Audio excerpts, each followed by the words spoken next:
me oye bien y se ve bien la presentación? Vale, asumo que sí.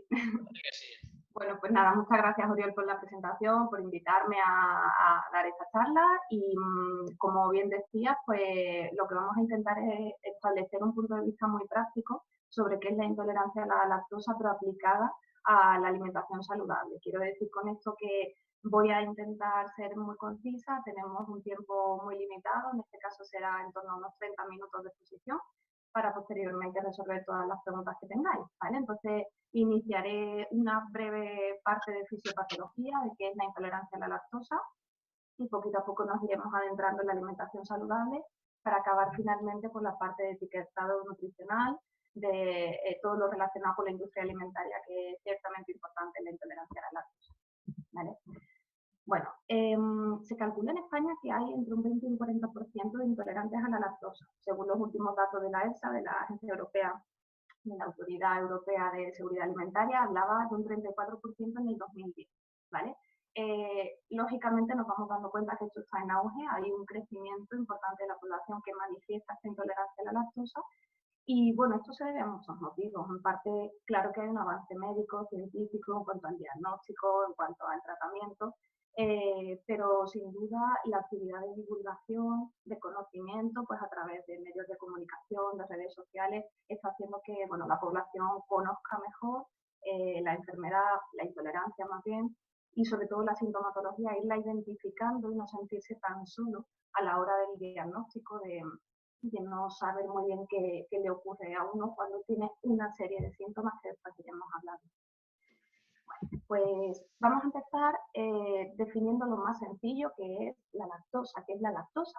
La lactosa es un azúcar, es un disacárido compuesto por una molécula de galactosa y otra de glucosa, que está presente en todas las leches de mamíferos, incluyendo la leche materna, la leche de la mujer.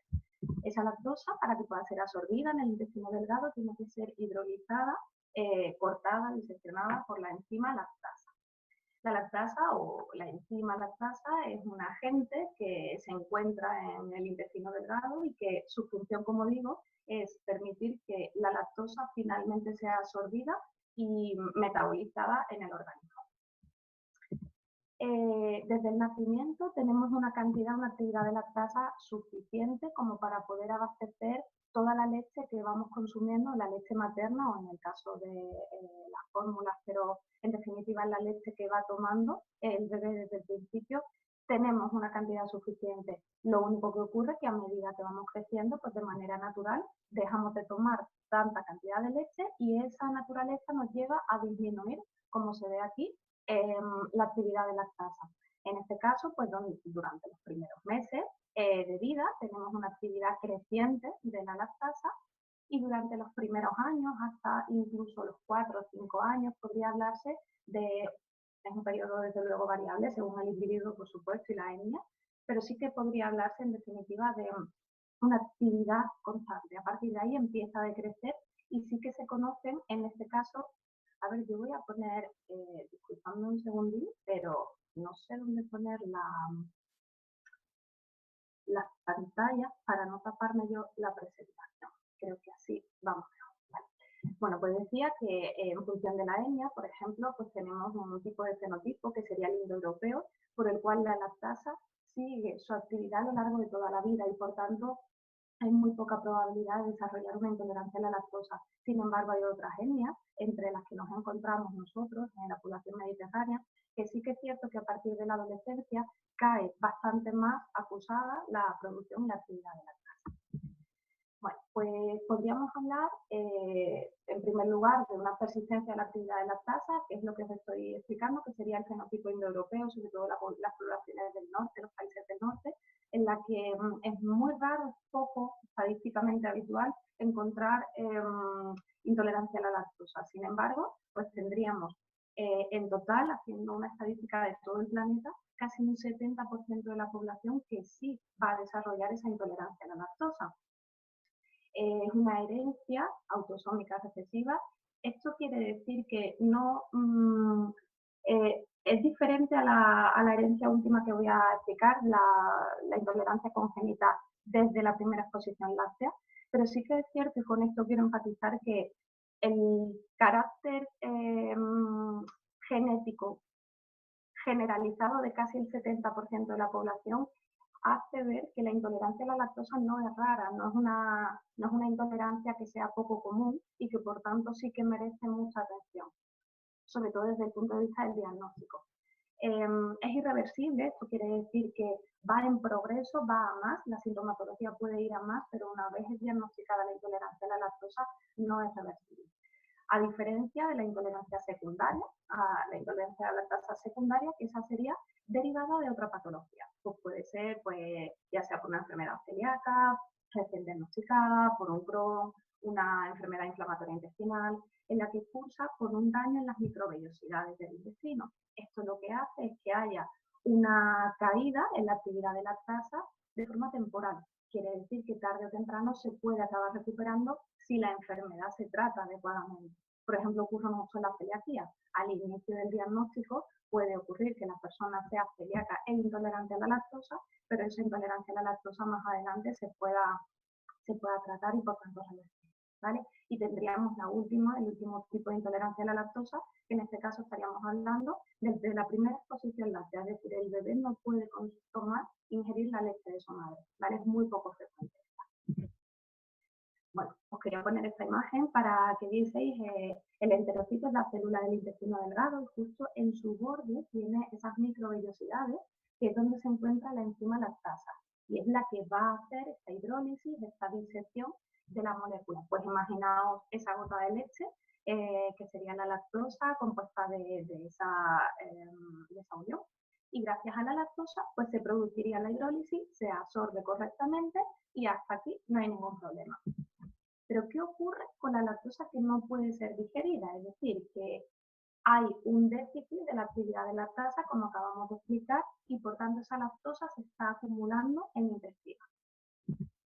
Bueno, pues os pongo esta imagen para sintetizar lo que podría ser el recorrido de esa lactosa desde que entra en el intestino delgado. Una lactosa que no puede ser hidrolizada porque la acción de la lactasa no se está produciendo, se acumula y llega al colon, al intestino grueso, y ahí va a ser fermentada por la colonia de bacterias, por la microbiota que allí se encuentra, dando como resultado de esa fermentación pues una serie de metabolitos, de sustratos, entre los que se encuentran determinados gases. Esos gases, el metano, el dióxido de carbono, el hidrógeno, lo que van a dar son esas sintomatologías tan incómodas, tan desagradables de distensión abdominal, hinchazón, diarrea, etcétera, que ahora veremos, ¿vale? Y por supuesto dando como resultado también agua, ácido láctico, provocando una descompensación del equilibrio osmótico y de ahí la diarrea. Bueno, sin entrar demasiado en diagnósticos, sí deciros que hay muchas variables en clínica. Hay desde personas que se hacen sus test correspondientes de hidrógeno expirado, dan positivo pero no tienen sintomatología, por tanto no se considera intolerancia a la lactosa, es una mala absorción, pero sin intolerancia a la lactosa. También está el caso contrario, personas que han dado negativo en su test de hidrógeno expirado, pero sin embargo sí tienen sintomatología. Y por tanto ahí se habla de una absorción normal con intolerancia a la lactosa. Se dan los casos, por supuesto, ambos positivos, te da positivo en test de hidrógeno y positivo en intolerancia porque sí que hay sintomatología, ¿vale?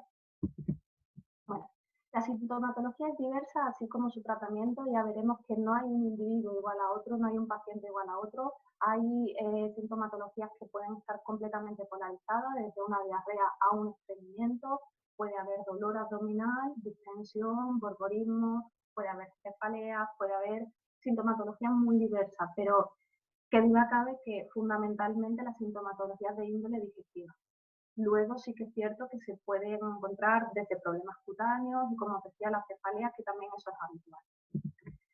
La gravedad de los síntomas va a depender mucho, y esto es algo que en consulta me preguntan mucho y que, bueno, pues tiene su tratamiento, al igual que esa gravedad de síntomas varía, también se pueden aplicar distintas estrategias nutricionales para mejorar esos síntomas. Por ejemplo, por supuesto, la cantidad de lactosa que ingerimos y que por tanto es acumulada en colon, pero también si es consumida con otros alimentos, si el tipo de lácteos que se ha consumido es más tipo leche o más fermentado, pues tipo a lo mejor un yogur, un queso. Luego tendríamos la propia fisiología individual de cada paciente, ya sea pues, por el nivel de lactasa, de la enzima lactasa que cada uno tenga. Por supuesto hablamos de velocidad de vaciamiento gástrico, motilidad intestinal y la propia población microbiana, la microbiota en definitiva, que va a definir, por supuesto, la evolución, el curso de esta intolerancia en el individuo.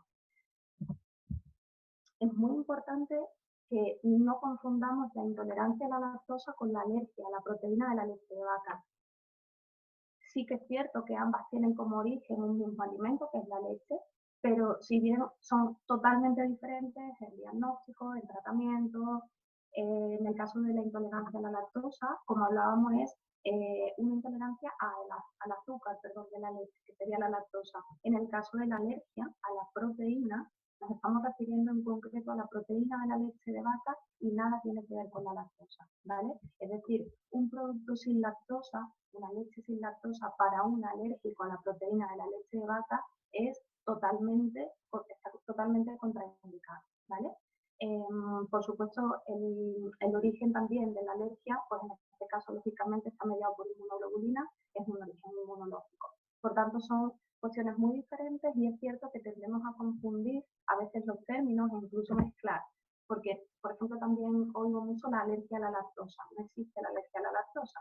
O bien es la intolerancia a la lactosa o bien es la alergia a la proteína de la leche de vaca.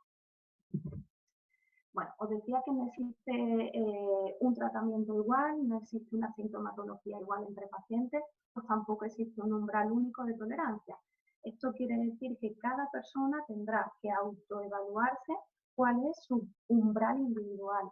Sí es cierto que la EFSA, la Autoridad Europea de Seguridad Alimentaria, hace unos años estableció en un informe un consenso por el cual decía que se establece que en torno a 12 gramos de lactosa en dosis única, pero tomado con otros alimentos, sí que podría ser aceptado por la gran mayoría de intolerantes a la lactosa o presentando síntomas muy leves. Por ilustraros, 12 gramos de lactosa es un vaso de leche, ¿vale? También se veía que incluso se podrían tomar el doble, es decir, en torno a 20-24 gramos de lactosa, pero esto ya a lo largo de todo un día y siempre en combinación con otros alimentos, ¿vale? ¿Qué se podría resumir con esto? Pues que tenemos por un lado que la intolerancia a la lactosa no tiene como tratamiento la eliminación completa, sino que va a depender de cada individuo el tope, el umbral de lactosa que puede aceptar, que consumir esa lactosa junto con otros alimentos, con otras comidas, siempre va a ser beneficioso para su absorción, y repartirlo en diferentes tomas a lo largo del día siempre va a ser mucho más interesante que tomarlo en una sola. Básicamente porque lo que vamos a permitir es que haya un espacio de tiempo en el cual al intestino, esa fisiología intestinal que antes he resumido muy brevemente, le dé tiempo a hacer su trabajo. Bueno, en cuanto al tratamiento, pues yo en consulta siempre lo primero que hago es evaluar cuáles son los hábitos alimentarios del paciente en el momento actual del diagnóstico, pero también, lógicamente, cuáles han sido sus hábitos tiempo atrás. ¿Por qué? Porque lo que tenemos que hacer inicialmente sería una retirada total de la lactosa durante el tiempo que cada organismo necesite para eliminar sintomatología. Es decir, yo lo primero que hago es quito por completo la fuente que está perturbando, en este caso que está provocando la sintomatología, hago un borrado de pizarra, en definitiva, y en el momento en el que desaparece esa sintomatología, entonces empezamos con la reintroducción, ¿vale? Esa reintroducción pues va a depender.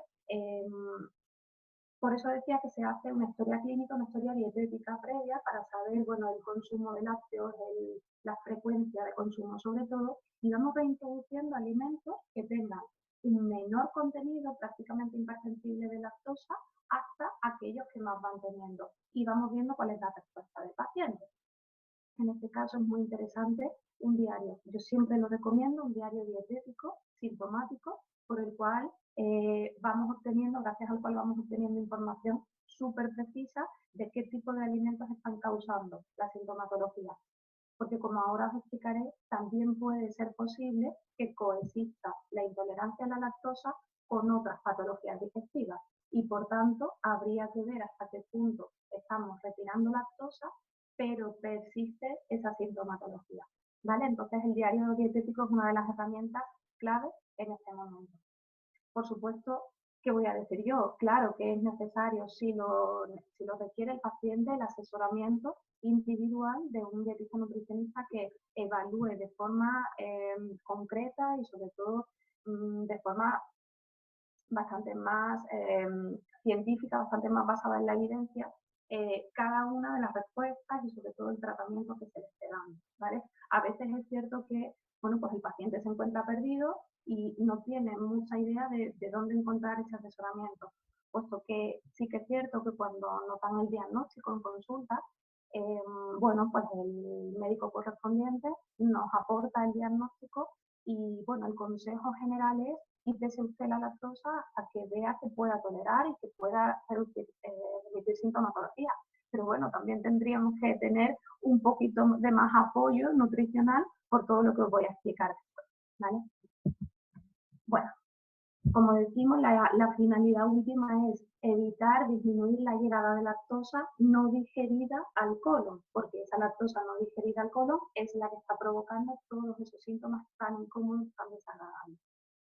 Hay algunos trucos, como podría ser en este caso empezar por lo más sencillito, que es los alimentos que contienen menos lactosa son aquellos que están más fermentados.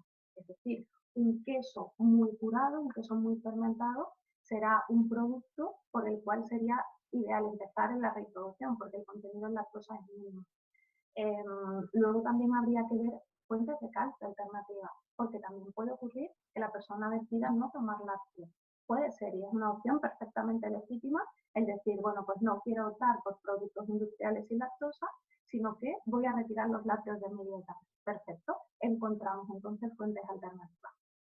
Por otro lado, también, si aumentamos el tiempo de digestión de la lactosa, vamos a permitir que haya menos sintomatología. ¿Cómo conseguimos aumentar el tiempo de la lactosa en el intestino para que haya tiempo, le demos margen a la lactasa para actuar?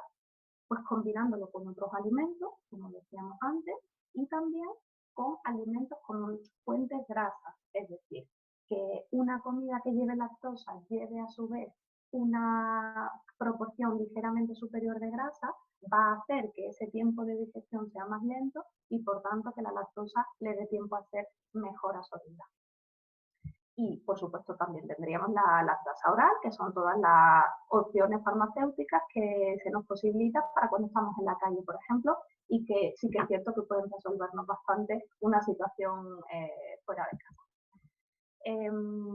Bueno, cuanto a lo que os digo de aumentar el tiempo de absorción de la lactosa, nos encontramos con pacientes que de manera natural, y esto es, como os decía, la propia fisiología de cada individuo, tiene un tiempo de tránsito intestinal muy acelerado y por tanto la sintomatología siempre va a ser superior, ¿vale? Por mucho que estemos retirando lactosa, por mucho que estemos haciendo un tratamiento adecuado, puede ser que la sintomatología sea alta, sea severa. Importantísimo también es que acompañar con otros alimentos y, por ejemplo, no hacer la prueba de la reintroducción con un vaso de leche aislado de otra cosa. Yo empezaría desde luego cuando reintrodujese la leche acompañándolo de otros alimentos. En un desayuno, por ejemplo, podríamos tomar un vasito pequeñito de leche y luego pues ya acompañarlo de la tostada, etcétera, y ver si realmente somos capaces de absorber, de asumir esa cantidad de lactosa. Bueno, os pongo aquí algunos ejemplos que hay en la industria farmacéutica ahora mismo, de enzima lactasa. A mí lo que me interesa, sobre todo de esta diapositiva, es explicaros que es muy importante y el principal inconveniente que yo me encuentro en consulta es que no se ajusta correctamente la dosis de lactasa. Es decir, si yo voy a tomar una comida que yo sé de sobra tiene un contenido alto en lactosa, pues lógicamente no me voy a conformar con una dosis de 4.500 de la unidad, la FCC, que es la unidad por la que se mide. Tengo aquí, os pongo aquí, aunque solo tenéis en el prospecto de todo lo de Nutira, la de todo lo que compréis, las dosis y las equivalencias en alimentos. Entonces tenemos que un vaso de leche, yo os he calculado por ejemplo, requiere una dosis de 4.500, ¿vale? Se aconsejan no superar las 18.000, o sea, las 4 pastillas de 4.500 por ingesta.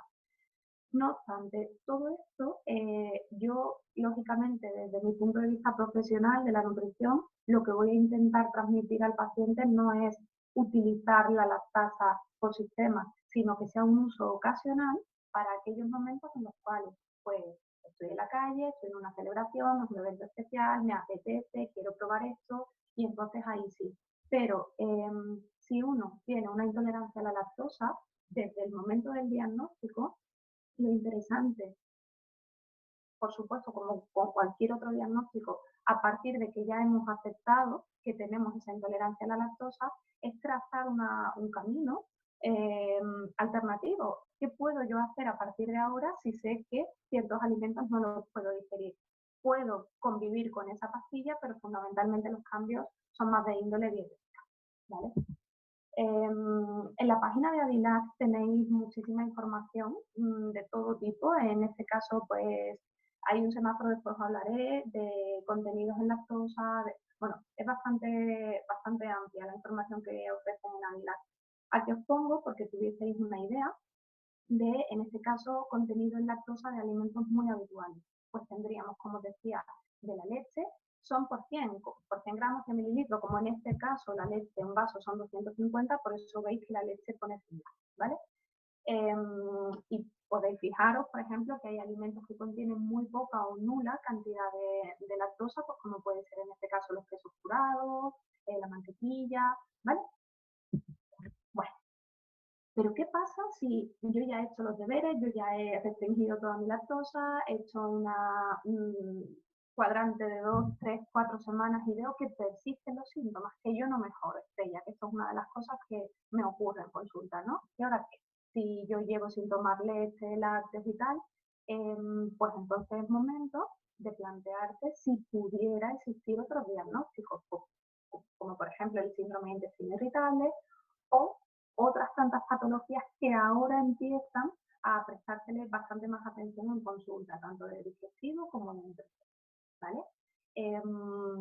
Hay evidencia, cada vez más, evidencia sólida sobre un tipo de dieta, que es la dieta FODMAP, para pacientes con síndrome de intestino irritable, porque se parte de la teoría que quizás no es solamente la lactosa lo que esta persona está resultando sintomático, intolerante, sino que puede ser a bastantes otros hidratos de carbono fermentables, ¿vale? En este caso hablamos de la fructosa, lactosa, sorbitoles y todas las familias de los polialcoholes, los galactoligosacáridos, los fructoligosacáridos. En definitiva, son un tipo de fibras fermentables que llegan finalmente a producir una sintomatología muy parecida a la intolerancia a la lactosa.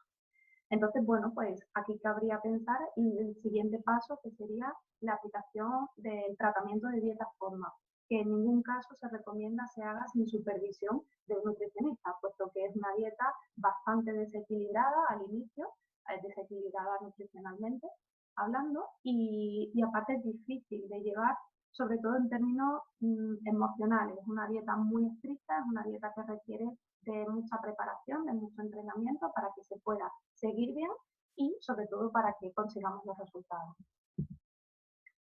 Os hablaba antes que los productos fermentados son mejores, pero por si acaso voy a extender un poquito más porque me parece interesante este apartado. Hay veces que se dan por sentados los conocimientos. Yo también cometo ese error muchas veces de dar por sentado que la persona va a saber que la leche se digiere peor que el queso. Bueno, pues vamos a explicar por qué. En este caso, el hecho de que la leche sea fermentada hace que esa lactosa pase a ácido láctico y por tanto haya un contenido finalmente en ese producto mínimo de lactosa. Esas bacterias que se ocupan de la fermentación al mismo tiempo producen lactasa. Por tanto, estamos creando una sinergia para que el producto pueda ser mejor digerido en el intestino. Luego hay un dato interesante que es sobre la textura. Hablábamos antes que no todos los alimentos van a pasar igual de rápido por el intestino. Pues en este caso tenemos que la textura viscosa, como podría ser la de un yogur, parece ser que podría retrasar el vaciado gástrico y finalmente modular, optimizar esa acción de la lactasa. Luego hay estudios y hay estudios que intentan sacar estos resultados y apuntan a muy interesantes. De momento se requiere todavía seguir investigando, pero parece ser que el uso de probióticos, principalmente el yogur como probiótico natural, podría mejorar la sintomatología. No la mala absorción, es decir, que como hemos dicho, la mala absorción, el diagnóstico es irreversible, pero sí podría ser que mejorase la sintomatología. Bueno, terminada la primera parte de la fisiopatología, vamos a pasar ahora a describir cómo podríamos hacer para llevar una alimentación equilibrada, variada y al mismo tiempo saludable sin lactosa. ¿Vale? Vamos a partir de la base que lo que pretendemos es huir al máximo de los productos ultraprocesados y basarnos en materias primas que salen de la tierra y salen del mar.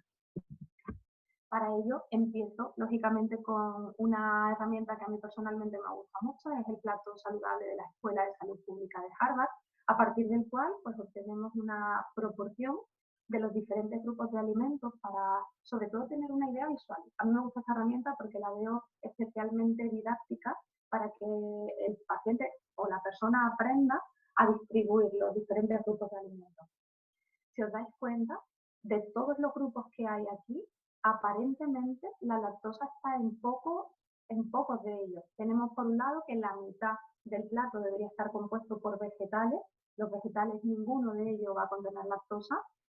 Cuando hablamos de vegetales nos referimos sobre todo a verduras y una parte de las frutas. El otro 50% de lo que comemos se dividiría entre cereales integrales y ahí podemos meter todo tipo, arroces, pasta, pan, harinas y también tubérculos, etc. Y por otro lado tenemos la proteína. La proteína sería toda la que sale de origen animal, carne, pescado, huevos, marisco, y ahí sí tenemos los lácteos, ¿vale? Los lácteos, además de aportar ese azúcar lactosa, hidrato de carbono, también aporta una parte de proteína muy importante. Y por último tendríamos las legumbres, que ocuparía parte de los cereales integrales y parte de las proteínas. Perdón, de los hidratos de carbono y de las proteínas. Digamos que la legumbre ocuparía la segunda mitad del plato, ¿vale?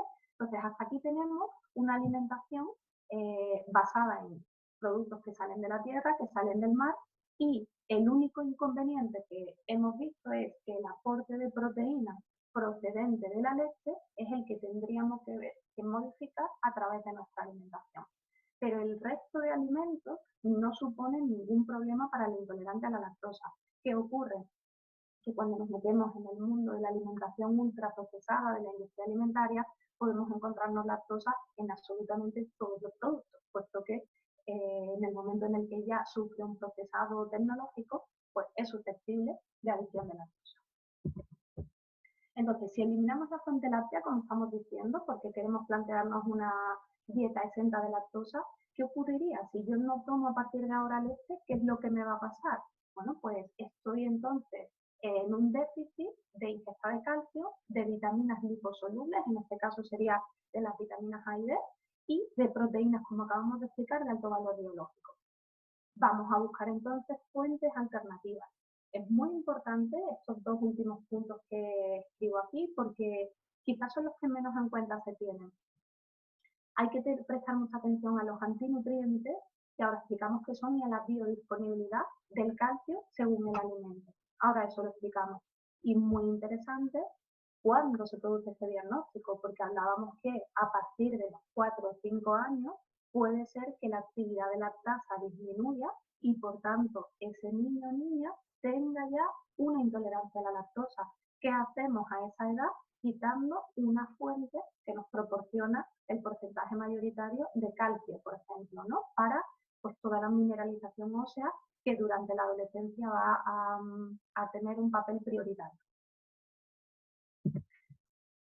Os pongo aquí una serie de ejemplos prácticos para que tengáis sobre aportes de calcio, ya sea a la izquierda fuente animal como a la derecha fuente vegetal, ¿vale? Entonces tenemos que, bueno, lo he comparado con la fuente de referencia que sería el vaso de leche, ¿vale? Entonces un vaso de leche nos aporta en este caso pues 280 miligramos de calcio aproximadamente, puesto que además ese calcio no se va a absorber todo en sangre. ¿Y a qué equivale? Pues un vaso de leche equivale a 2 yogures, por ejemplo, a una cuajada, a una latita de sardinas, O, por ejemplo, también los envases individuales estos que tenemos de los quesos de Burgos, por ejemplo, pues ahí tendríamos también el contenido en calcio equivalente.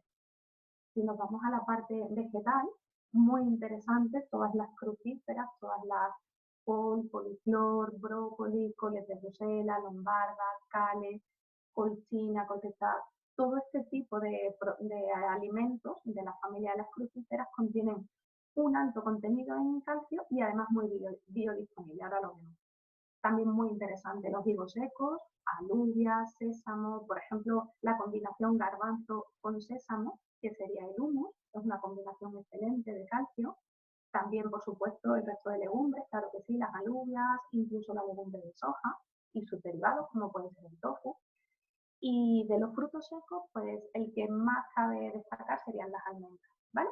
Hasta aquí sería un poco por tener una visión general de fuentes alternativas a la leche para conseguir el calcio, teniendo en cuenta que habrá todo tipo de pacientes, pacientes que no toleren leche, pero sí todo lo demás que yo acabo de explicar, es decir, pueden tolerar yogures, cuajadas, quesos, etcétera, pacientes que no toleren absolutamente ninguna de las fuentes lácteas y que por tanto se pasen exclusivamente a las vegetales o a las versiones de sardinas y gambas, en este caso, que aportan más calcio. Y bueno, y puede haber personas que sencillamente durante un tiempo estén probando y estén eliminando ciertas fuentes que le produzcan esa sintomatología, aunque después la vuelvan a sentir. ¿Vale? Bueno, pues vamos entonces ahora a la cuestión un poquito más enrevesada, que vamos a rizar el rizo. Ya no solamente se trata de cuánto calcio tomo yo, sino cuánto calcio realmente se queda en mi cuerpo y cuánto excreta, cuánto desperdicia, digamos, porque ahí es donde está el eje del tratamiento nutricional. No es solamente pensar necesito 1000 miligramos al día de calcio, sino necesito una fuente que sea verdaderamente eficiente a nivel metabólico. Os pongo aquí un ejemplo de determinados alimentos cuyo contenido en calcio podemos ver en la tercera columna. No sé si yo puedo señalar, si no sé si puedo señalar. Vale. Bueno, pues tenemos, por ejemplo, el brócoli, que tiene en este caso 35 miligramos de calcio. Su fracción absorbible es una fracción ciertamente alta y, por tanto, el calcio con el que nos quedaríamos finalmente en el organismo sería este, ¿vale? Pongo otro ejemplo como es el de la col rizada, exactamente igual, tiene un contenido en calcio, en este caso el doble que el del brócoli, su fracción absorbible es ligeramente inferior y finalmente nos quedaríamos con este calcio. Os pongo todo este ejemplo para que veáis lo complejo del asunto, que ya no es decir, bueno, pues tomo a partir de ahora muchas lentejas o mucho brócoli, no, se trata de intentar familiarizarnos con determinados alimentos que nos van a proporcionar una fuente fiable de calcio, ¿vale? Bueno, igual todo esto lo podéis consultar. Yo voy dejando siempre las referencias. Aquí tenéis la referencia de dónde se pueden ir sacando toda esta información. Y bueno, todo lo que necesitéis y después os dejo los datos, podéis contactarme y podéis, bueno, y al final de la sesión resolveremos todas las preguntas que necesitéis. Pero si requerís de alguna información adicional, pues estoy a vuestra disposición, ¿vale? Muy interesante esto, no sé si, bueno, de alguna de los asistentes conoce, probablemente sí, porque cada vez se va sabiendo más, que el ácido fosfórico de los refrescos de cola, exclusivamente de los de cola, digamos que un consumo habitual, no te va a pasar nada por tomarte una Coca-Cola un día, pero un consumo habitual y más en poblaciones de riesgo, como podría ser de riesgo en este caso, un niño intolerante a la lactosa que encima esté tomando bastante refresco de este tipo, o a lo mejor una mujer perimenopáusica, ¿vale? Otro colectivo de riesgo también para la descalcificación. Pues ojo con esto porque el tema de la Coca-Cola creo que se menciona menos de lo necesario. Hablábamos de los antinutrientes, voy a ver qué hora es. Vale. Hablábamos de los antinutrientes en este caso como determinados son sustancias químicas que están presentes en los alimentos y que inhiben la absorción de otros nutrientes, ¿vale? Entonces estaríamos hablando de, por ejemplo, los taninos, fitatos, oxalatos, inhibidores, en definitiva, están presentes de forma natural en un alimento, pero impiden que se pueda absorber algunos minerales, pues como pueden ser el calcio, el hierro, el zinc, ¿vale? Entonces aquí no se trata de que cunda el pánico ni de que estéis pensando, madre mía, pero esto es complicadísimo, así de quien se entere. No, no, es muy sencillo. La base de la alimentación, ya hemos hablado que es todo lo que sale de la tierra y todo lo que sale del mar, son alimentos que son factibles y son necesarios, pero vamos a intentar saberlos combinar bien únicamente. Entonces tendríamos los fitatos que están presentes en cereales, leguminosas, frutos secos. En este caso, los fitatos inhiben la absorción del calcio. Entonces, ¿qué podríamos hacer? Hay técnicas muy sencillas. ¿Cómo? Cocerlo, como remojarlo o como tostarlo. Si remojamos los frutos secos o los tostamos, vamos a reducir el contenido en ácido físico, al igual que con el mero hecho de remojar, enjuagar y tirar el agua muchas veces de las legumbres, ¿vale? En cuanto a los oxalatos, se habla mucho de esto. De hecho, yo percibo en consulta que hay una información que va circulando sobre los oxalatos. Sí, están presentes, sobre todo en la remolacha, en la espinaca, en el ruibarbo, en la frambuesa, los alimentos que os estoy poniendo aquí, pero sí que es cierto que el contenido en oxalatos no exime de su consumo. Me explico. El hecho de que tenga un contenido alto la espinaca o la remolacha no la hace un alimento negativo ni la hace un alimento poco saludable, nada más lejos. Sencillamente tendríamos que intentar consumirlo fuera del consumo de lácteo o de calcio principal. Por ejemplo, pues yo el día que me voy a tomar, creo que tengo aquí puesto, eso es un ejemplo, el día que voy a tomar hummus, que hemos visto que es una fuente de calcio excelente por el garbanzo y por el sésamo, no va a ser justo el día que yo coma espinaca, no el día, sino la comida, me refiero, ¿vale? Porque de esta manera los oxalatos que tiene la espinaca va a inhibir la absorción del calcio, ¿vale? Por ejemplo, alternativa, pues le cambio la espinaca por el brócoli. En este caso el brócoli tiene una fuente de un contenido en calcio alto y además no tiene tanto contenido en oxalatos, ¿vale? Por último, los taninos. Pues tenemos los exponentes principales, café, té, chocolate, vino. Contenido en taninos altísimo. Yo no voy a entrar ahora en la vía léxica de si hay que tomar o no vino. Sencillamente voy a decir que en una comida que seamos conscientes tiene un contenido en calcio elevado, bueno, pues está en nuestra mano decidir si quizás espaciamos el vino a otro momento o, por ejemplo, no tomamos el café después de comer o no tomamos ese chocolate justo después de comer, ¿vale? Porque estaríamos inhibiendo o dificultando la absorción del calcio, también del hierro, ¿eh? Y por último, por tener simplemente unas pinceladas, persona que esté tomando un suplemento de magnesio, algo que es muy habitual, muy habitual, tampoco hay tanta evidencia científica por la cual sea necesario el suplemento, pero ojo con esto, ¿vale? Porque calcio y magnesio compiten entre sí en sus rutas metabólicas y un exceso de magnesio va a dar como resultado que se absorba peor el calcio, ¿vale? Y por último, hablábamos que si quitábamos la fuente láctea nos quedaba que habría que aportar mucho calcio, pero también habría que aportar mucha más vitamina D. Pues aquí tenemos ejemplos, cierto, hago un pequeño paréntesis, durante este confinamiento que hemos tenido, bueno, y que seguimos teniendo, el sol nos ha dado bien poquito. Y sí que es interesante que conozcamos que el sol es la fuente, no es fuente de vitamina D, activa la vitamina D que tenemos bajo la piel y en este caso, más allá de ese sol que no nos ha dado durante este tiempo, también tenemos fuentes dietéticas, sobre todo las angulas, pero las angulas las auténticas, las originales, ¿vale? No los sucedáneos. Las angulas, el hígado de bacalao, los arenques, el atún, salmón, langostino, sardinas. Este tipo de alimentos tienen un contenido aceptable de vitamina D. Si os dais cuenta, estamos hablando de pescados azules y en este caso la yema de huevo, ¿vale? Bueno, el hígado de bacalao, que el bacalao es un pescado blanco. Vale. Daya, yo te voy a preguntar cómo vamos de tiempo porque he visto la hora antes y veo que íbamos un poquito justitos, ¿no? Sí, Bueno, en teoría era de 30 minutos, ¿no? Pero si quieres acabarlo un poco rapidito y así ya pasamos a las preguntas. Vale, vale, venga, intento, sí. De hecho, si queréis, bueno, 5 minutos más y seguramente como van a salir muchas preguntas relacionadas, supongo, con todo lo que tiene que ver con etiquetado, lo vamos solucionando así, ¿vale? Vale, ok. Venga. Bueno, pues vamos a basarnos en una dieta libre de lactosa, como decíamos, pero sin excesivo contenido en productos específicamente sin, industrializados, ¿no?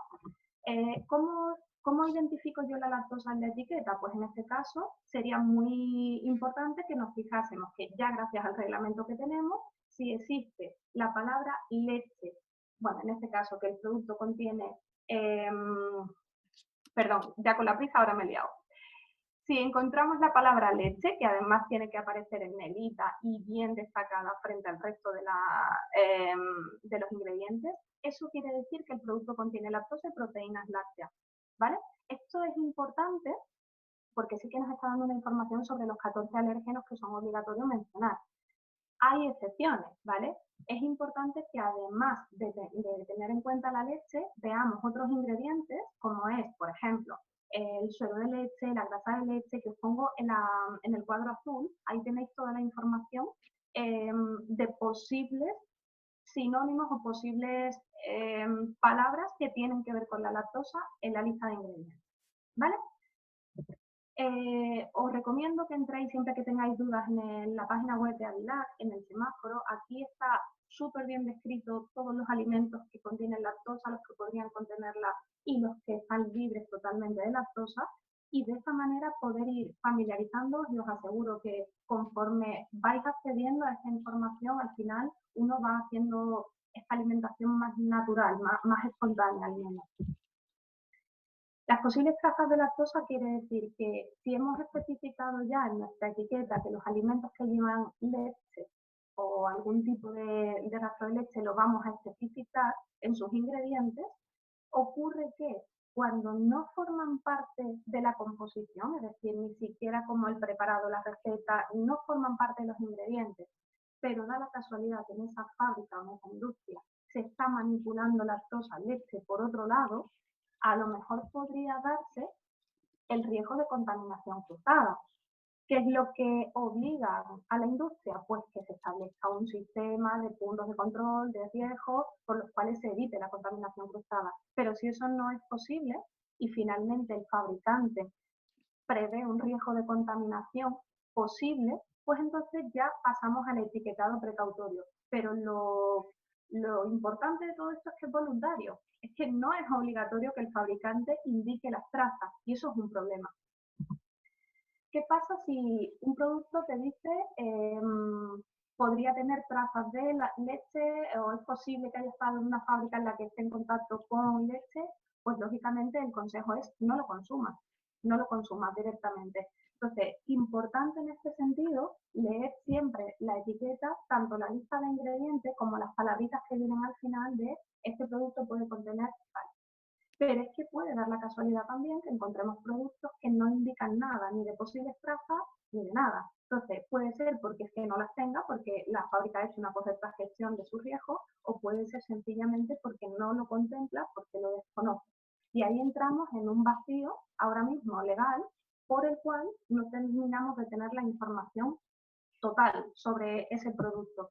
Por ello, en el buscador podríais meteros en la página web siempre que os surjan dudas y hay un buscador de muchos miles de productos que aparece, bueno, el fabricante ha dado toda la información a Adilac, responsabilizándose de que no llevan lactosa pero tampoco llevan traza, ¿vale? Y luego hay aparte un trabajo paralelo que hace Adilac de un sello con unas garantías de calidad aún más superiores, ¿vale?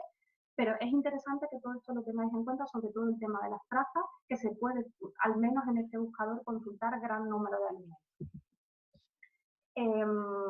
Vale, yo me voy a ir aquí y termino, ¿vale?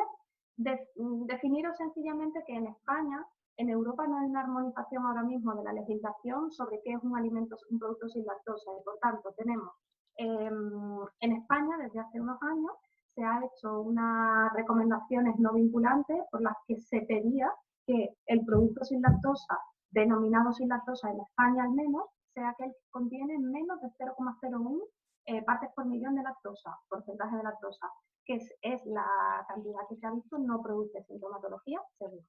Y luego tendríamos aquellos productos bajos en lactosa, que es, en este caso, por debajo del 1%, una parte por millón, ¿vale? Y aquí os pongo el ejemplo de etiqueta sin lactosa y baja en lactosa. Por ejemplo, aquí pues lo podéis ver señalado que el contenido en lactosa en este caso no llega a ser por debajo del 0,01 y por tanto no es sin lactosa sino bajo en lactosa, ¿vale? Bueno, pues yo por mi parte lo único que concluyo es con algo que llevo diciendo toda la presentación, que la comida saludable realmente la que debería conformar nuestra dieta habitual, la mayoría de ellas no va envasada, sale de la tierra, sale del mar, se puede comprar en un mercado y no es necesario siquiera mirar su etiqueta. Muchas gracias por compartir vuestro tiempo y siento la demora de la presentación. Perfecto, Estrella. Bueno, primero de todo decirte que en el chat algunos usuarios nos han estado diciendo que se te escuchaba muy bajito. No sé si es problema de tu micrófono o del altavoz de la gente. Yo personalmente te escuchaba genial. No sé si podrías mirar en la configuración del audio, que ahí creo una opción de subir el audio del micrófono para las preguntas. Hay gente que escuchaba perfectamente, también, o sea, ha habido algunos que han dicho que no, pero... Vale, ¿me repites dónde, por favor? Creo que en el audio abajo sí, hay unas opciones configuración en de audio. configuración del audio. Vale, lo estoy subiendo, ahora mejor, ya lo he subido, lo he modificado lo que podía. Vale. Bueno, venga, pues si quieres me vas diciendo... Vale. Pues en referencia a las pastillas de lactasa, Elizabeth dice que entiende que dependiendo de la lactosa que se tome, necesitará en lugar de una pastilla, pues 2. Y pregunta qué contenido de lactasa contiene una pastilla. Mira, a ver, porque yo de memoria no me sé los datos, lo decía en la presentación, de todas formas, igual siempre en el prospecto, lo interesante es que lo lea, ¿eh? Tenemos que una 300, la unidad FCC, ¿vale? 300 FCC es la cantidad necesaria para digerir 1 gramo de lactosa, ¿vale? Entonces, por eso no es tanto buscar cuánta lactosa tiene la pastilla, sino cuánta lactosa tiene lo que vamos a consumir, ¿vale? Entonces, pues por eso decía el ejemplo de un vaso de leche que tiene en torno a 12 gramos de lactosa, pues ¿cuánto deberíamos consumir de esa pastilla? Pues 4.500, ¿vale? Al final es hacer reglas de 3 con eso. No sé si queda resuelta la pregunta. Vale. Inés pregunta si se ha de introducir la lactosa en todo caso o si no es necesario. Vale, a ver, la lactosa parece ser todavía, bueno, se va viendo que sí que podría ayudar, por ejemplo, a la absorción del calcio, sí que tiene ciertos beneficios añadidos, entonces no hay una recomendación por la cual la dieta tenga que ser exenta de lactosa, sí puede consumirse en cierto modo, pero igualmente si haces una dieta equilibrada, y no quiere tomar lactosa, prefiere llevar una dieta exenta totalmente, a nivel nutricional y con dieta equilibrada no habría problema. Ok.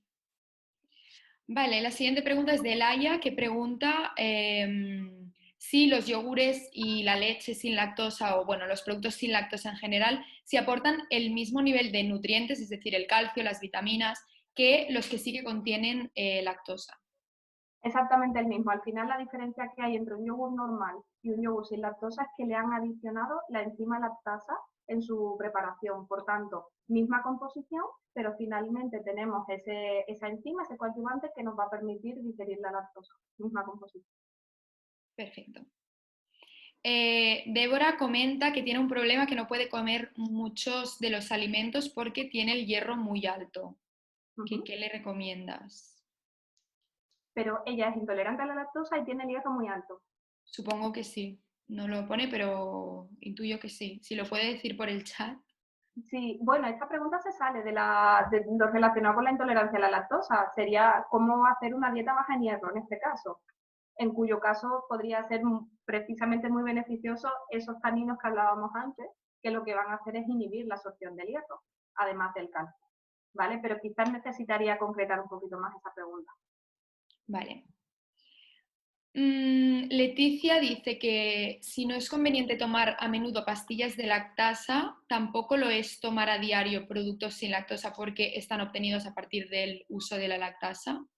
De hecho, yo un poco el mensaje que intentaba transmitir entre líneas es ese, es no abusar, perdón, de tanto producto sin lactosa y encontrar la fuente alternativa, que podría ser perfectamente pues esas fuentes de calcio vegetales, esas fuentes de vitamina D alternativa.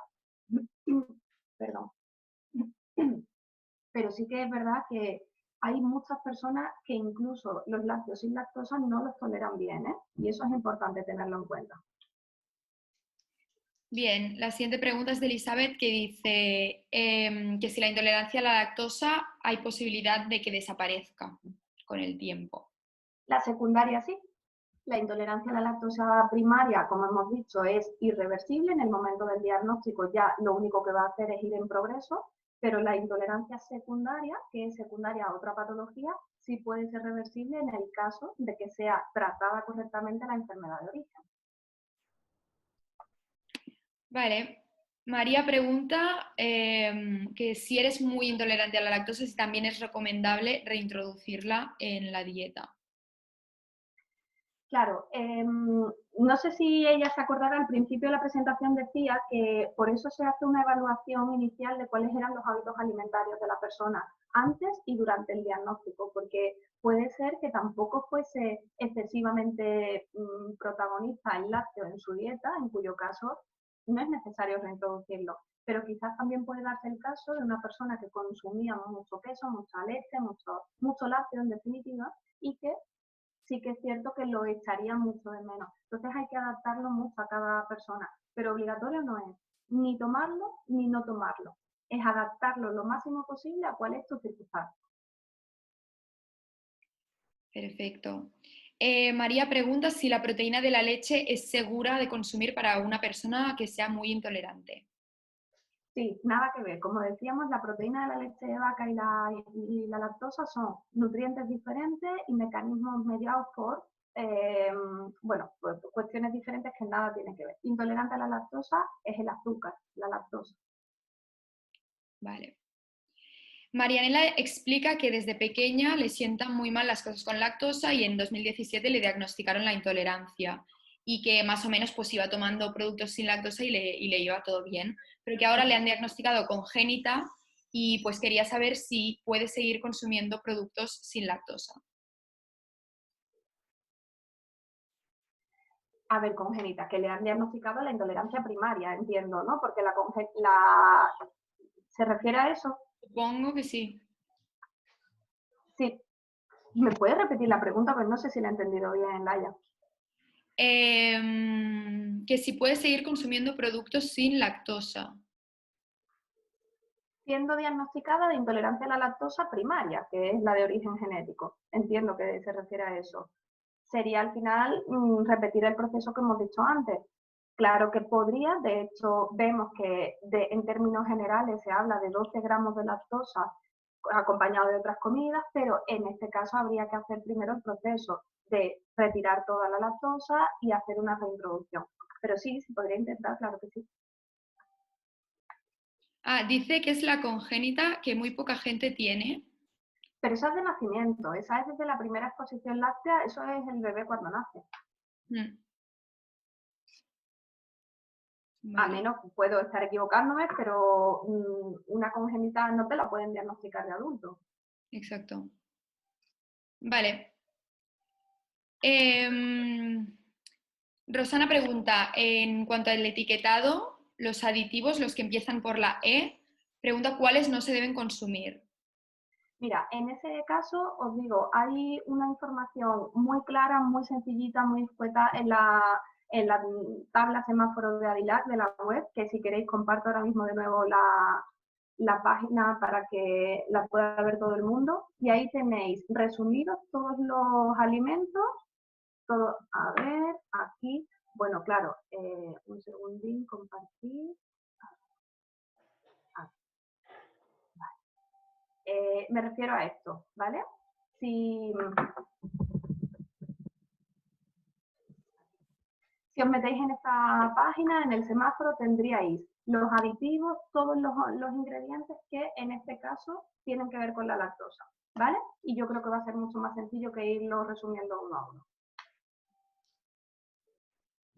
Vale.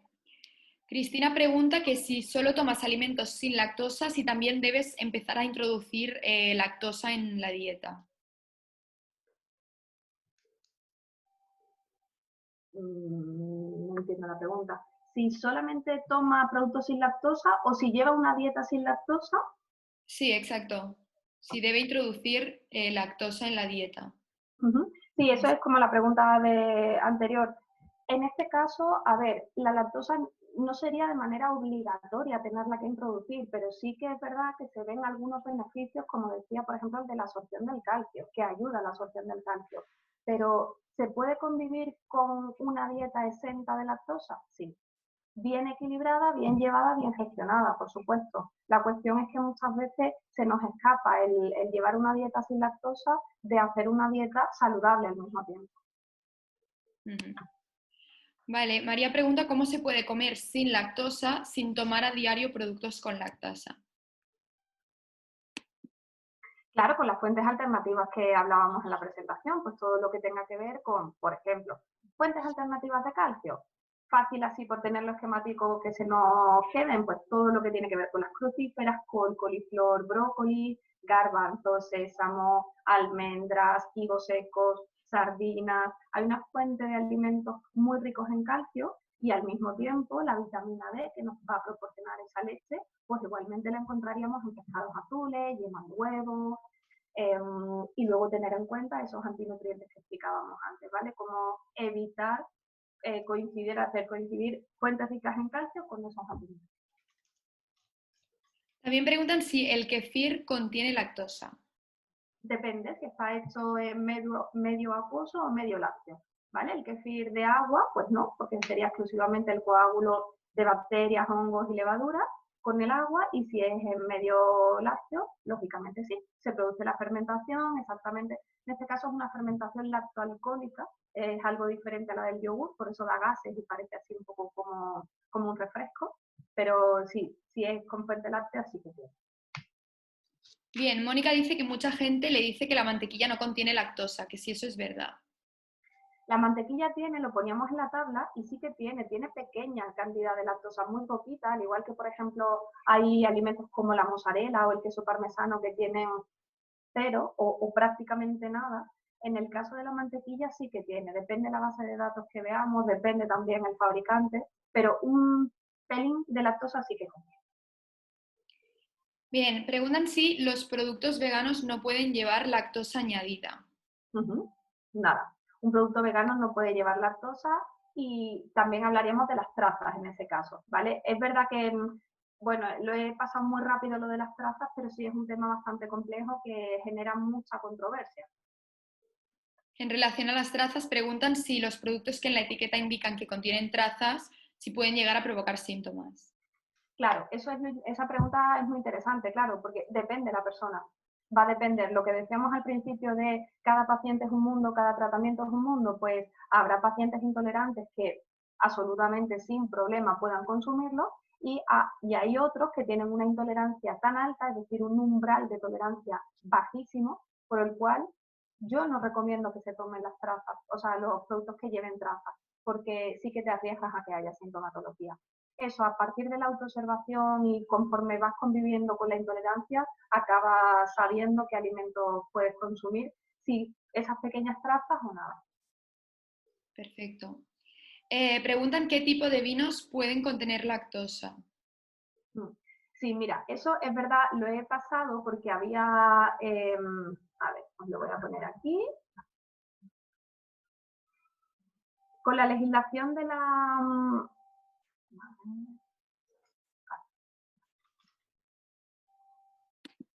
Vale. Sí, esta parte que no me daba tiempo ya explicarla es que, según la legislación, toda bebida que tenga un porcentaje de más de 1,2 grados de alcohol están exentas de la obligación de incluir la información nutricional y la lista de ingredientes, ¿vale? ¿Qué que sí se las obliga a especificar la presencia de alérgenos, ya sea en el proceso, en los ingredientes o en el producto acabado, ¿vale? Entonces, tenemos aquí la cuestión de toda bebida de más de 1,2, vino, cerveza, son prácticamente todas las bebidas alcohólicas, ¿vale? No están obligadas a incluir la lista de ingredientes, pero sí la presencia del alérgeno en el caso de llevarla en los ingredientes. De nuevo, yo me iría o bien al buscador de la web que os decía, o bien directamente buscar o confirmar esa información con el fabricante. Va a haber momentos en los que uno no encuentre la respuesta, ¿eh? O sea, no necesariamente lo vamos a encontrar todo en la etiqueta, por desgracia. Todavía estamos quizás en la parte de celiaquía, con el gluten hay mucho más avanzado, pero con lactosa todavía hay muchas lagunas, y esta es una de ellas. Vale, hay aquí una pregunta que igual la podría contestar Uriol, no sé, dice, en relación a los medicamentos con lactosa, ¿qué podría hacer Adilac al respecto para que la industria farmacéutica sacara alternativas para los intolerantes? Pues la verdad, ¿me oís? Porque hace rato que no hablo, no sé sí. si Sí. estoy o no estoy. La verdad es que tendríamos que hacer algo, porque a nivel de medicación un porcentaje muy alto se calcula que en general, a grandes cifras, sobre casi la mitad, un 45% de medicamentos incorporan lactosa. Es verdad que incorporan poca, 0,5 gramos, aproximadamente una pastillita, ¿no? Pero depende de la medicación que tengas que ir tomando durante un día. Imagínate que tomas 8 pastillas, eso ya son, pues bueno, son 4 gramos, si tomas 10 son más gramos, etcétera, etcétera, te puede llegar a afectar, ¿no? Lleva un poquito lactosa y eso es decir, es un tema de intereses económicos de las farmacéuticas. Es un azúcar económico, lo utilizan mucho. ¿Lo podrían sustituir? Sí, yo creo que sí. Y esto es un objetivo que debemos perseguir, ¿no? Ya tenemos alguna otra petición en este sentido y creo que algo debemos hacer, ¿no? Y creo que lo vamos a hacer, ¿no? Contactar con la asociación o la Federación de Fabricantes Farmacéuticos de España para intentar presionar en este sentido. Creo que tanto la lactosa como el gluten deberían irse eliminando de las medicaciones, ¿no? Porque realmente es un problema que tenemos, ¿no? Vamos a trabajar en ello, ¿eh? Creo que es una línea de trabajo muy interesante que hasta ahora no hemos tocado y lo vamos a hacer, ¿eh? Muy importante. Vale, Inés dice que le da mucha desconfianza a los productos sin lactosa porque cree que están muy tratados y que son muy artificiales. ¿Eso es así?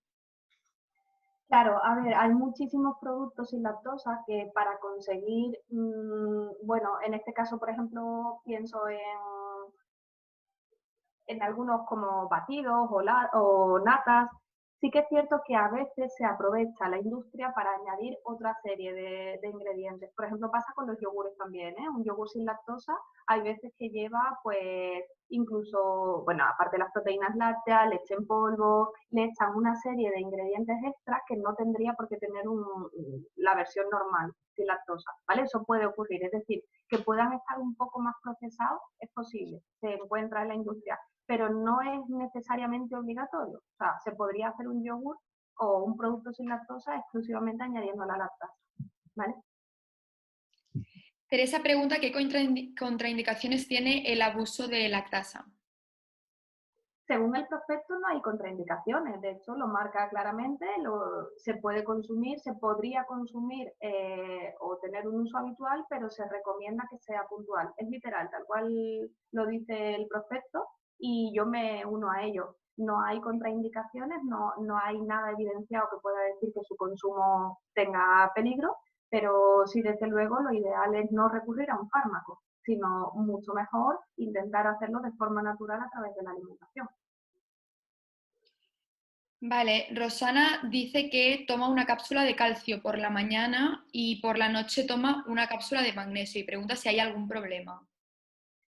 El magnesio, claro, aquí habría que entrar en realmente por qué toma el magnesio, si ha sido prescrito por su médico, si es debido a una patología, es debido a la enorme cantidad de información que se está dando sobre el magnesio no evidenciada, no está basada en la evidencia científica. Entonces, bueno, en principio, si ha sido prescrito por su médico, yo no voy a entrar ahí, no debo, no es mi papel. Vale. Preguntan qué productos pueden tener como conservante la lactosa o derivados. ¿Qué productos pueden tener la lactosa como conservante? Exacto.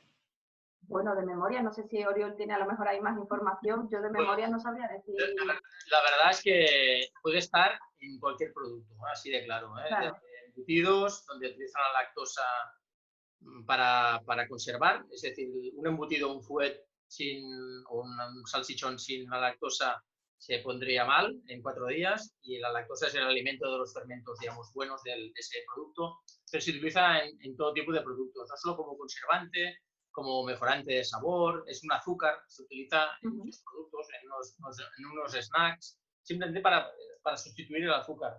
Es un producto económico que sobra en cantidades industriales, hablando claro, y que la industria láctea y otras industrias lo comercializan como un producto aprovechable, evidentemente, pero como es un azúcar económico, pues mucha industria lo utiliza en lugar de utilizar un azúcar de remolacha o un azúcar de caña de azúcar, ¿no?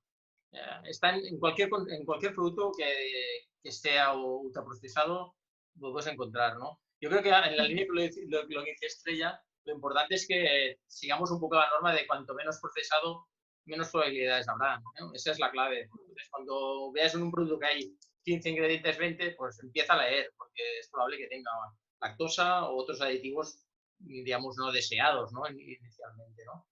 Y cuanto un poco más natural sea, pues menos probabilidades habrá, ¿no? Que ese producto no lleva ni lactosa ni otros aditivos, ¿no? Y tenemos que buscar un poco eso, ¿no? Una alimentación con menos ultraprocesada que podamos, ¿no? Vale, Laia pregunta, dice que si has comentado que la mozzarella y el queso parmesano no contienen lactosa. No contienen.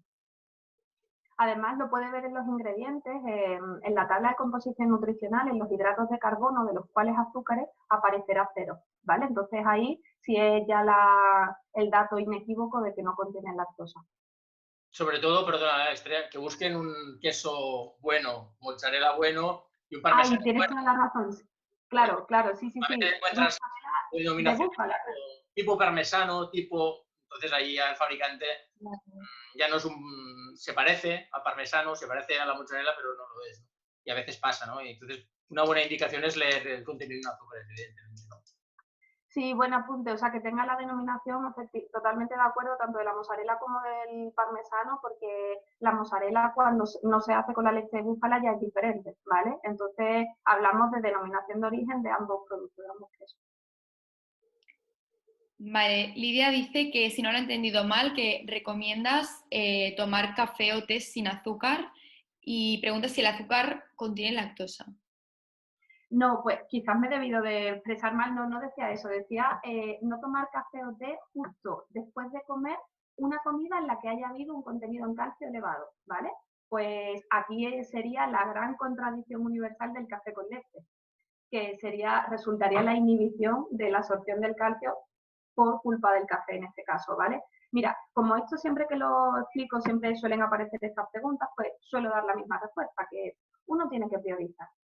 Si hay una persona que estoy convencida que no será una solamente de la que me esté escuchando, que le guste comer chocolate después de comer, sabe que ese chocolate no le va a permitir que el calcio que esté tomando se absorba por completo. Va a haber una parte que se pierda, ¿vale? Prioricemos entonces. Puede ser que yo mi fuente de calcio la traslade a otra comida, o puede ser que hoy me apetece tomarme chocolate y tampoco pasa nada por ello, ¿vale? Es como la copa de vino o el café después de comer justo que un día me apetezca. Pero por sistema yo no recomiendo ningún, por supuesto el alcohol, pero el café y el chocolate después de comer lo que hacen es inhibir la absorción de calcio y de hierro, después o durante. Vale, Teresa dice que has comentado que los lácteos sin lactosa les han añadido la lactasa, ¿no? Entonces, si en tu dieta habitual incluyes a diario pues leche sin lactosa, queso sin lactosa, productos sin lactosa, dice que estás consumiendo más de los 18.000 FCs que has comentado al día y que incluso pues podría ser que lo consumieses en una sola comida y que si eso es malo para la salud. Claro, aquí volvemos a lo que decía antes, que primero hay personas que no toleran productos sin lactosa por sistema. Hay muchos pacientes que tengo en consulta que dejaron de tomar también la leche sin lactosa y tal porque no la toleraban bien, ¿vale? Entonces, volvemos a lo que llevamos diciendo en toda la charla, que es no por el hecho de ser intolerante a la lactosa tengo que cargar mi carro de productos sin lactosa. Puedo buscar fuentes alternativas. Incluso también está la opción de las bebidas vegetales, ¿por qué no? O reducir o inventar alternativas a no siempre leche, queso, etcétera, sin lactosa, ¿vale? Lo suyo sería no abusar, lógicamente. Un apunte sobre lo que comenta Estrella. Es decir, la mayoría de productos lácteos sin lactosa, en la mayoría, tanto en la leche, por ejemplo, en yogur, en un queso, la lactasa ya no existe en el producto final. Eso para que lo tengamos presente. Es decir, la lactasa actúa en el proceso industrial y desaparece bien por tratamiento térmico al final o bien por la propia acidez, por ejemplo, de un yogur, de un queso. Es decir, no estás ingiriendo lactasa. La lactasa prácticamente ha desaparecido en el 90% de productos. Ya ha actuado la lactasa y ya no está presente, ¿no? Eso explica que en algunos productos nos podamos encontrar que aparezca la lactasa en los ingredientes y a veces no aparezca porque se considera un producto que ha ayudado en el proceso productivo, pero que ya no está presente. Una leche que encuentras en el supermercado, ya no existe lactasa en ese producto. Normalmente, hay diferentes maneras de elaborar esta leche. En algunos casos persiste la lactasa y en algunos casos no. Depende si te han hecho un tratamiento térmico, es decir, una pasteurización posterior, ¿no? Pero en un queso, un yogur, la acidez propia del producto ha eliminado esta lactasa. No tienen lactasa ya en el producto final. En ese sentido, no tengáis miedo, no estáis consumiendo 1800 FCCs al día de lactasa. No lo estáis consumiendo. Pero estoy en la línea de Estrella, que evidentemente no hemos de mirar tanto eso, sino más adecuar un poco nuestra dieta y lo que consumimos, ¿no? No centrarnos en este tipo de productos, ¿no? Aunque no lleven lactasa, ¿eh? Leticia pregunta que si opta por dejar la leche sin lactosa y sustituirla por bebidas vegetales, ¿cuál es la bebida vegetal que contiene mayores niveles de calcio? Esa es buena pregunta y además fue de las que me salté por si acaso se preguntaba ahora. Mira, la más parecida en cuanto a contenido proteico es la de soja. Es decir, que perfil aminoácidico no es igual que la leche de vaca, pero es la más parecida sin duda. Pero en cuanto a contenido de calcio y vitamina D, si no es porque se suplementen, no tiene, ¿vale? O tendría muy poquito. Pero generalmente casi todas las leches, bebidas de soja actuales, ya se le va adicionando. Sería interesante entonces dos requisitos. Si va a comprar la bebida de soja, que no lleve azúcares añadidos, es decir, que en su composición lo que lleve son las habas de soja, agua, sal, a ser posible que no la llevase, pero bueno. Y después la vitamina D y el calcio, ¿vale? Adicionado. En el caso de no llevarlo suplementado, no tendría el contenido equivalente. Vale, pues creo que no hay más preguntas. No sé Nos si han dejado al final tiempo, ¿eh? Sí, sí. Había una pregunta, o no sé si la habéis contestado, que era el tema de que las leches sin lactosa son como más dulces, ¿no? Eso lo han comentado, ¿no? ¿O no lo habéis leído? Es que no. Había una pregunta de alguien que ha comentado que no tomaba leche sin lactosa porque le parecía más dulce que la leche normal, ¿no?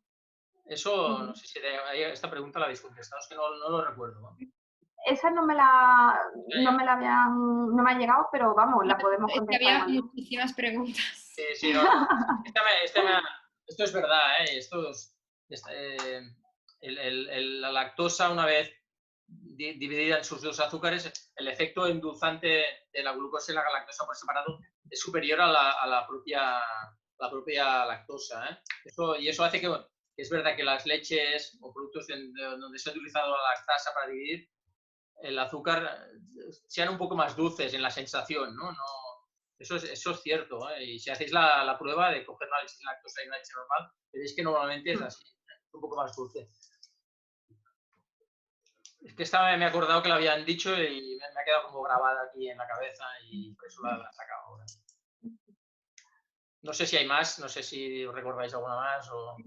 Yoli pregunta si la bebida de avena es aconsejable, porque dice que la de soja no le acaba de sentar bien.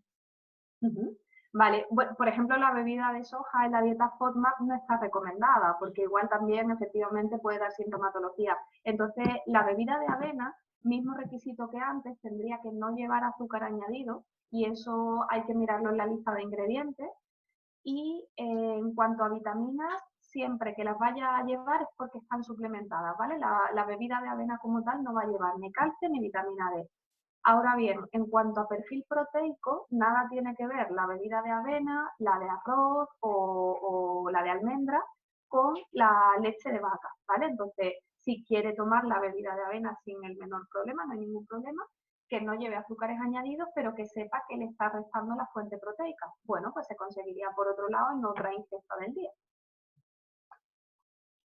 Juan pregunta qué es más aconsejable, la leche sin lactosa o la bebida o bebidas vegetales en general. Ahí yo suelo optar porque decida la persona lo que más le guste y lo que le siente mejor, porque es muy variable. Hay, como digo, muchas personas a las que no les sienta bien, incluso no les gusta el sabor tan dulce como decía Oriol por el tema de la hidrólisis de la lactosa. Entonces, creo que es una cuestión que cada uno debe decidir sabiendo que si opta por eliminar la fuente láctea, está quitándose la proteína a menos que usara la bebida de soja, ¿vale?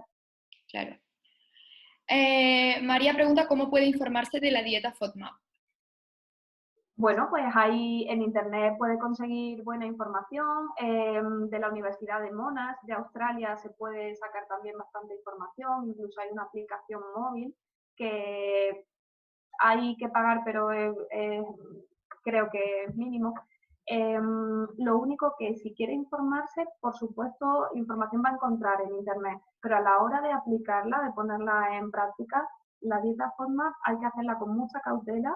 Es un tratamiento dentro de la dietoterapia y hay que ser muy cauto en ello, porque es una dieta que entras en déficit de muchísimos nutrientes durante un tiempo y hay que saberlo gestionar, ¿vale? Para eso yo siempre recomiendo que sea con un profesional, claro. Elena dice que es intolerante desde hace bastantes años y que el umbral de lactosa que puede tomar sin síntomas es cada vez menor y que le ha parecido entender que esto es bastante normal y que con el tiempo la intolerancia va a peor. Si esto es así. Sí. Claro, puede ser así y además puede ser que coexistan otras patologías. Puede haber, cada vez más habitual se va encontrando que además de la intolerancia a la lactosa haya una mala absorción de fructosa y sorbitol. Puede ser que haya un sobrecrecimiento bacteriano. Entonces es interesante que vaya indagando, que vaya viendo exactamente qué alimentos son los que le están sentando mal, porque a veces, como decía, no es solamente la lactosa lo que está sentando mal, sino que hay una posible intolerancia a los hidratos de carbono, ¿vale? A ciertos hidratos de carbono tipo monosacáridos, bueno, pues como hablábamos la fructosa, algunos polialcoholes también y fibras fermentables, ¿vale? Y esto sí es acumulativo en el tiempo y sería interesante que eso pues lo revisara. Perfecto. Marianela pregunta dónde se puede informar sobre la intolerancia congénita, que lo ha buscado por internet, lo ha preguntado al digestivo, al ergóloga, pero que no sabe mucho y que no encuentra información. Bueno, no sé si en este caso Joel tiene más información. Yo diría que en este caso, siendo una enfermedad que es desde el nacimiento, es el pediatra la persona idónea para explicar en qué consiste esta enfermedad y sobre esta intolerancia, pero sobre todo que desconozco si hay algún tipo de información específica o plataforma web. En ese sentido no sabría responder. Realmente es una intolerancia muy rara, ¿no? Y un porcentaje muy bajito de la población, ¿no? Y precisamente es una cosa bastante curiosa, ¿no? Que el porcentaje de las personas que padecen esta intolerancia, digamos, de nacimiento, la mayoría de gente está en los países nórdicos, ¿no? En Finlandia, es bastante curioso, ¿no? Es de los países donde hay menos intolerantes, se ve que también hubo algún tipo de variación genética que estos ya no toleran, es que genéticamente no generan esta enzima. Entonces, es raro que nos cuentes tu caso, que parece que no es de nacimiento. Eso es un poco extraño, ¿no? Porque o lo han descubierto ahora, pero eso quiere decir que has estado muchos años sufriendo, porque si es congénita es que no tienes enzima, no has tenido de enzima nunca. Es un poco raro, ¿no? Parece raro que lo hayan descubierto ahora, ¿no? Cuando es realmente una deficiencia congénita de nacimiento. Es un caso La verdad es que lo mejor es que como comenta Estrella, que fueras al pediatra o al digestólogo, depende, ¿no? O un pediatra digestólogo, ¿no? Para que trate tu tema y que realmente verifique que este es tu diagnóstico, ¿no? Porque depende de la edad que actualmente tengas, pero nos parece un poco raro, ¿no? Digamos, por la prevalencia que hay actualmente en este tipo de intolerancia, ¿no? Es un poco rara, pasa en muy pocos países, curiosamente en la zona de los países nórdicos, y es un poco rara, digamos, sería una enfermedad un poco casi rara, ¿no? Vale. Teresa pregunta si es cierto que el abuso de soja puede ser cancerígeno. Qué gran tema. Ese tema ahora mismo sigue, incluso de hace 10-15 años ya había controversia, la sigue habiendo. Hay una comunidad científica totalmente dividida entre consumo de soja sí o no, por los fitoestrógenos, por la conveniencia de tomar soja precisamente en las mujeres menopáusicas. Bueno, mi consejo siempre, teniendo en cuenta que ahora mismo no hay una evidencia que prohíba el consumo o que diga que el consumo de soja tiene tales consecuencias, yo lo que intento transmitir es, vamos a basarnos en los productos que sean más locales. Lógicamente la soja y todos los derivados de la soja no han formado parte de nuestra alimentación más habitual. Podríamos consumirlo, pero sin la necesidad de que sea un producto del que se abuse. Es decir, que tanto la bebida de soja como el tofu, como el tempeh, son alimentos que proceden de ella, pero sin la necesidad de consumirlos con esa frecuencia diaria. Vale, María dice que le diagnosticaron primero la intolerancia a la lactosa y ahora le recomendaron una dieta baja en fructosa y le dieron unas pastillas para el sobrecrecimiento bacteriano. Y pregunta qué más cosas de este tipo podrían afectarle a los problemas digestivos. A ver, las pastillas que le dieron para el sobrecrecimiento serían antibióticos, que es el tratamiento que se suele aplicar. Cuando le dieron el diagnóstico de intolerancia y al mismo tiempo les recomendaron una dieta baja en fructosa, es porque habría un diagnóstico igualmente de mala absorción de fructosa. Entonces, bueno, a ver, aquí lo que pasa es que nos metemos en una triada importante que es muy habitual, dicho sea de paso, el sobrecrecimiento, la mala absorción de fructosa e intolerancia a la lactosa, y cada una tiene su proceso, su tratamiento, y sin lugar a dudas el primero es el antibiótico, ¿vale? Es decir, que cuando ya se ha tratado el SIBO, el sobrecrecimiento, probablemente revierta o mejore en gran medida la mala absorción de fructosa y habría que ver qué tal esa intolerancia a la lactosa, ¿vale? Ahí sí podría ser un caso de intolerancia a la lactosa secundaria. Vale.